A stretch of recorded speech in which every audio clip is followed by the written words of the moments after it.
Good morning. My name is Tom, and this video is about human trafficking and bias confirmation.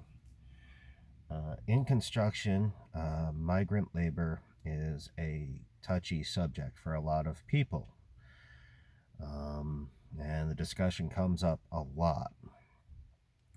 What happens is you see people providing substandard and cut rate work, uh, which undermines, multi-million-dollar projects because to actually compete, you have to make your bids attractive enough that somebody who is paying people $50 or less a day, um, because they're hiring people under the table and off the streets, it's whereas other people are getting paid $120 a day or $200 a day because it's through a legal employment system.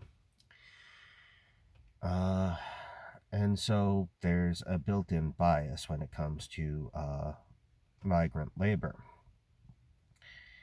The discussion had come up, and one of the individuals take a part of the discussion. The situation he described on one of his past job sites was particularly bad. Was the general contractor, and all of their laborers were born outside of the U.S. Okay, that happens. That's not good. Then he describes that they're living on the job site. Okay, that's weird. Then he says they're living in Connex boxes, and they would like disappear every 2 months, and a new batch would come in. And a lot of you are like, that's really weird. But some of you, your eyes just snapped over to the screen, and you're listening very carefully, and you're pretty damn pissed off because that's not your typical migrant workforce. That is a real live human trafficking operation, and there's a probability that those are not migrant laborers; those are slaves. So I had said, that's a human trafficking operation. And everybody just stops talking. They looked at me confused. I'm like, no, that's not. I'm like, that's not what I think of when it comes to human trafficking. I'm like, dude, I'm the only person in the room who has any professional experience dealing with migrant issues. You don't get to tell me what is and isn't human trafficking. This is not about opinion. It's like you've got people living in Connex boxes and getting shipped out like commodities. But what they've been hearing for years on television and on the internet and from their local politicians and national politicians is human trafficking is sex trafficking, and what they're looking at here is migrant labor. I left out the slavery word because that would kick their defenses into high gear, and they would immediately dismiss it out of hand. Oh, he's being some crazy liberal or something. When really it's just, no, that's what we're staring at. But there's a built-in bias that has to be overcome.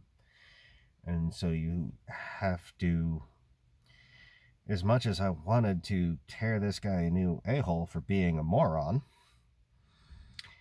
it's more helpful to try to more gently overcome the bias and help people realize what it is they're staring at. Now, I'm not the sort of person who believes you should call immigration or the authorities every time you see a brown person or every time people are speaking Spanish. In fact, I think that's a terrible idea. But if you see people living in Connex boxes and being shipped in and out like commodities, you should be calling at least the state police and the local FBI field office, the National FBI Call Center, Department of Homeland Security Police. You should be calling all of these people, and you should keep calling until a team of officers and agents shows up, because I don't worry too much about migrants in the country. Human traffickers, I have zero sympathy or empathy for. As far as I'm concerned, the best they deserve is minimum 20 years before they're eligible for parole per person that they traffic. Like, share, subscribe. Have a good day.